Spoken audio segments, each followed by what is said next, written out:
So, right now, we're going to start our program with Jim Wrich. Jim is the author of a book called The Employee Assistance Program and was a pioneer in development of that concept. He's been involved in democratic politics for 50 years. He was a member of the leadership of OWR until we overthrew him at the convention. But he still kind of thinks he's in charge, so not much for that. Jim is going to speak on the Affordable Care Act.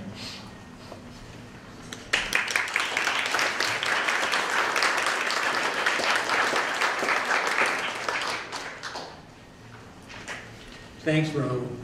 And Juliana, thank you for all the work that you've done in putting this together. Great, great job. Actually, I didn't run for the board, and that enabled Raul to get elected. When the Affordable Care Act passed Congress, it certainly wasn't what I had hoped for in the way of health care reform. I had been a single-payer advocate for some 20 years before that. I lived in Chicago. I had met with Quentin Young, who was the president of PNHP, marvelous person, and with his staff. And so I was really optimistic when President Obama was elected because he had campaigned on single payer. But unfortunately, in the end, politics is the art of the possible, and there was no way he was going to get anything any better than the Affordable Care Act out of that Congress at that time. And we know, and my friend Robert Craig, who works with Kevin and others, we knew that the Affordable Care Act had some flaws, but nevertheless, it stands as the single most important piece of health care legislation since the passage of Medicare and Medicaid in 1966. And since its enactment, 24 million people have enrolled in it, and along with 55 million Medicare beneficiaries and 75 million Medicaid enrollees, including 5.6 million children, these publicly sponsored programs now assure health care to over 45% of the American public. When you add up the cost of that, which is far more cost-effective, by the way, than anything that you get through private insurance, and when you add up the fact that private insurance is deductible as a business expense, the American public is already paying out of its tax dollars for more than half of the cost of health care.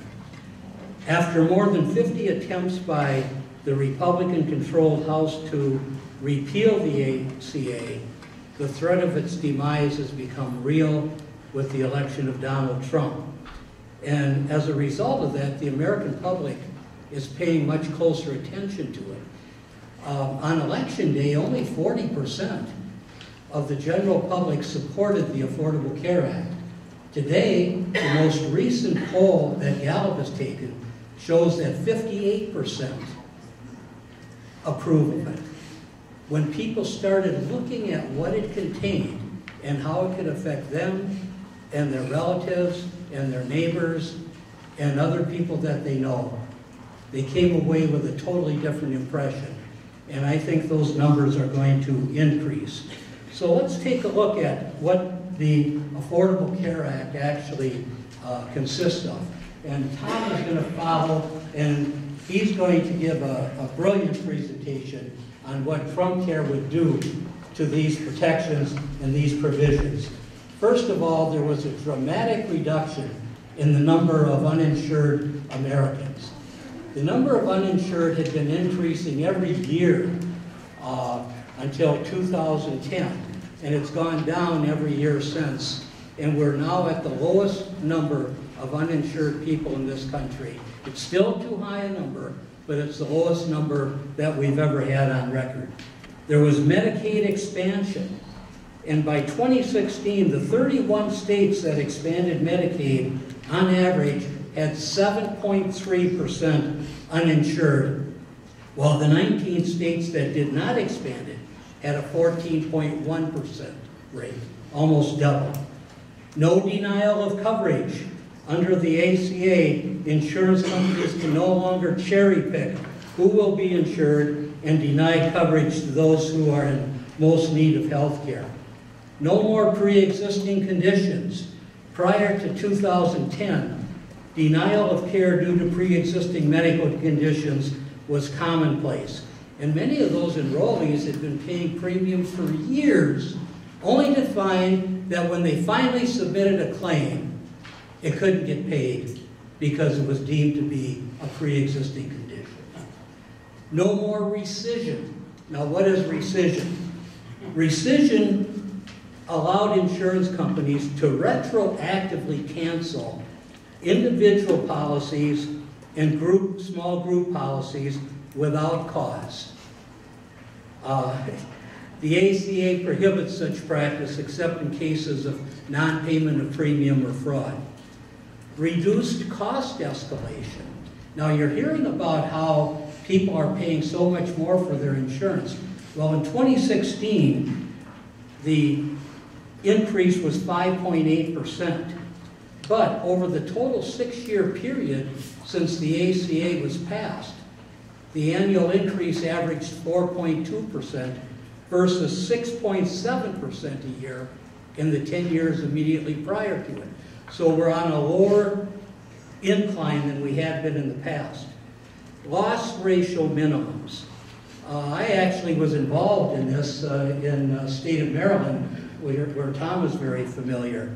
Before the ACA, it was common for insurance companies to pay out an unreasonably low percentage of the premiums they collected in direct care claims. And if you were in a small group, they might not pay out more than 40 or 50% of the premium dollars for direct care. Well, the ACA says that in small groups, they have to pay out 80% or provide a refund. In large groups, they have to pay out 85%. No more lifetime caps. Prior to the ACA, a person with a serious chronic illness could incur expenses which exceeded the lifetime cap. Even with insurance coverage, they could end up going bankrupt. And I know somebody who that happened to. Her name is Donna Smith with PDA. Her and her husband, they had insurance. He had a chronic illness. It exceeded the lifetime caps. They had to file bankruptcy. The age 26 provision. Here we get some young people like Kevin Kane.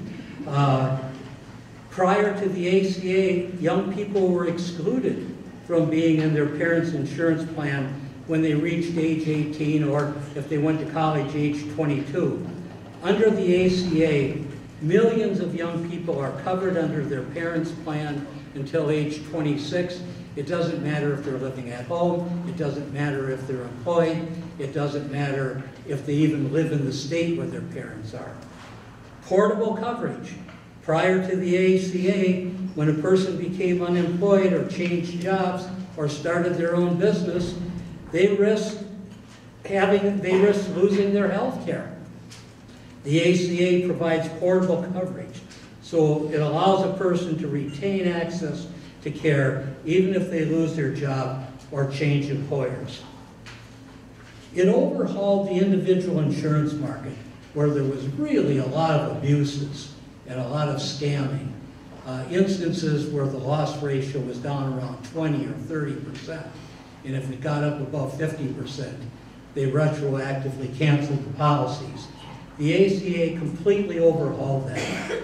Subsidies to households between 100% and 400% of the federal poverty level. That's $32,000 a year to $88,000 a year. It capped out-of-pocket premium expense and premiums as a percentage of income. And finally, there were the community health centers. Now, the ACA didn't create the community health centers, but they certainly supported them, enabled them to expand. And these centers, there's 1,375 of them. They're really a core source of health care for more than 24 million people. In fact, Tom just mentioned to me that maybe as much as 30 million people. So the Affordable Care Act is not perfect. It has built-in adverse selection. It still leaves about 27 million Americans uninsured. The administrative costs are too high, largely because of the fact that we have middlemen, the insurance industry, involved in it. Compared to Medicare at less than 5%, the individual or the exchanges are now up to 28%. But these problems can be corrected. And the cost to Americans to fix them is far lower than the cost, both financially and in terms of human misery, of eviscerating the ACA.